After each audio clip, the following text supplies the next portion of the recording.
Welcome back to Sports Talk ATL. I am Chase Earl, joined by Jake Gordon and Alex Lord. It's the time of the week where we give our Falcons and Jaguars prediction as they go across the pond to play in London at 9:30 in the morning.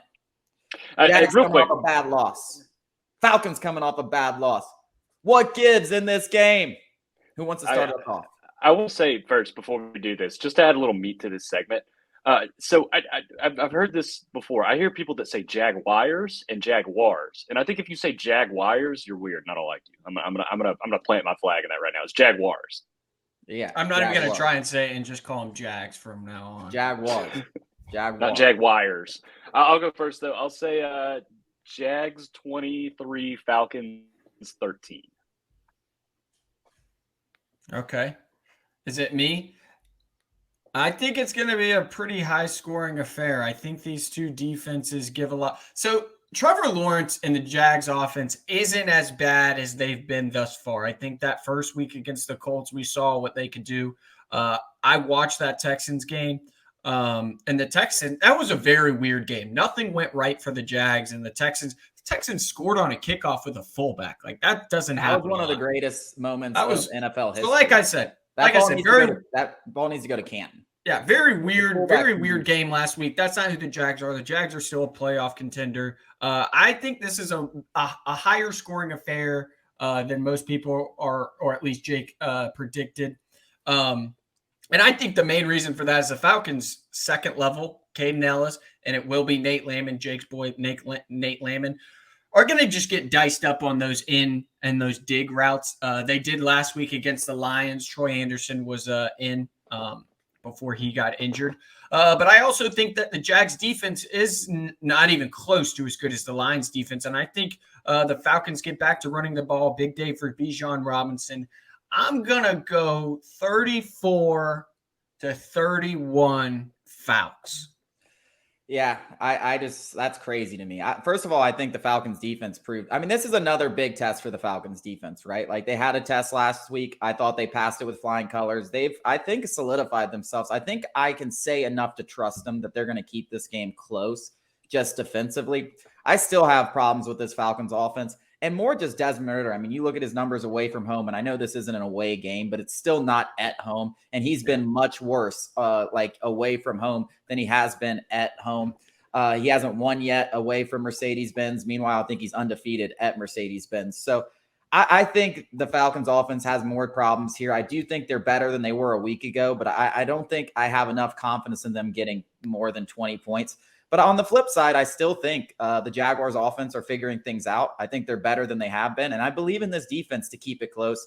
I do think the Jags win. I think this is a big game for them. They expect the Falcons. We've talked about, we expect to be in the playoffs, but it's kind of like a 50-50 thing, right? It's a flip of the coin. The Jags expect to win this division, and they expect to win this division going away. I think they're going to be ready for this game. It is that weird London game, though. I think that definitely could make things weird. It could make it a way high-scoring game. It could make it a snooze fest. It's just like that's kind of how these games work. I'm gonna stick with the snooze fest, though.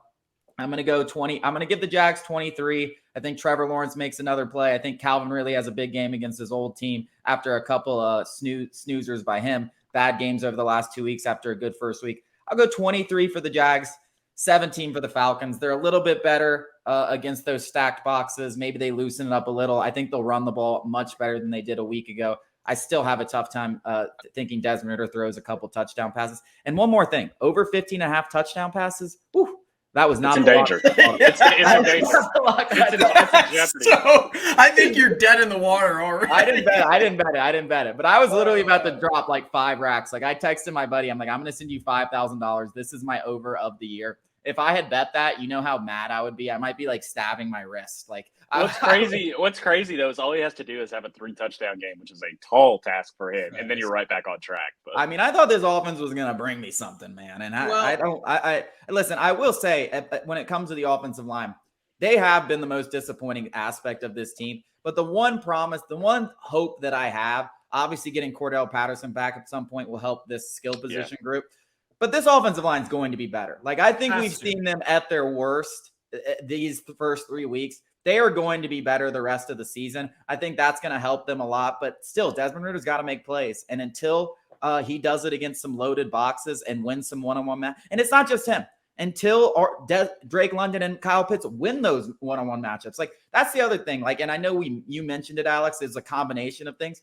But those guys aren't winning their matchups. It's not like there's a bunch of easy throws out there for him all the time. Like, so until they start winning their matchups consistently, Arthur Smith dials up some more creative play calls, and Desmond Ridder completes those passes, I'm not going to give him the benefit of the doubt after what I saw last week. Yeah, and also that was going to be my main point. If the Falcons do win this game, I think it's going to be somebody like Jesse Bates, like forcing 2 turnovers, like something like similar to Carolina, where turnovers really dictate the momentum more than anything. And he can do it. He can do it. I mean, listen, the guy's an absolute. So this Falcons defense, I will say, like, if there's one thing I can wake up at 9:30 in the morning, it's seeing that group play, because they're playing hard. I know the sacks haven't been there, but Alex, you did something on the site. There's been pressure. I mean, there was pressure all over Jared Goff. There were holding penalties. There was pressure in his face. There were quarterback hits. The sacks are eventually going to come. And you keep getting some pressure with guys like Jesse Bates back there. Hopefully Okudah gets some more work. I really like this defense. I'm very encouraged. And I think Nate Landman is the real deal. He might not be like a Pro Bowler or anything, but he can start in this league. Yeah, there's no doubt about that. And I did, if you haven't seen it, go check it out, sportstalkatl.com. I did do something on the Falcons pass rush because I've seen a lot of people, Falcons blogs, people on social media talking about how we didn't get any pressure against the Lions and how we invested all this money in the defensive line, and it hasn't netted, they're just looking at the sack totals. And granted, we have 3 sacks through 3 games. That's terrible. That's, I think, bottom 3 in the league.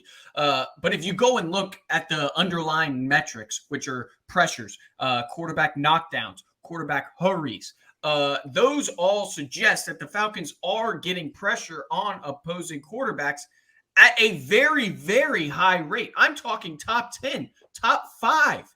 I mean, that is impressive, and most of it is coming from Grady Jarrett and David Onyemata. Bud Dupree had his best game as a Falcon last week against the Lions, beating one of the best young tackles in the league in Sewell.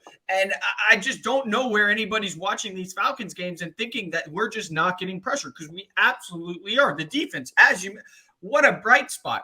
The reason why I think that it's going to be a high-scoring affair is because everybody's expecting sleepy.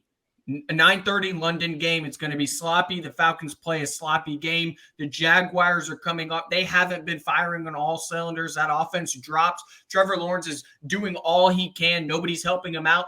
And that's the NFL. You expect one thing, the complete opposite happens. Yep. Well, we'll get to see Brighton early on Sunday. It's going to be a fun morning, hopefully, on Sunday. Coming up after the break, we're going to break down Week 5, the Pac-12, most exciting conference in football.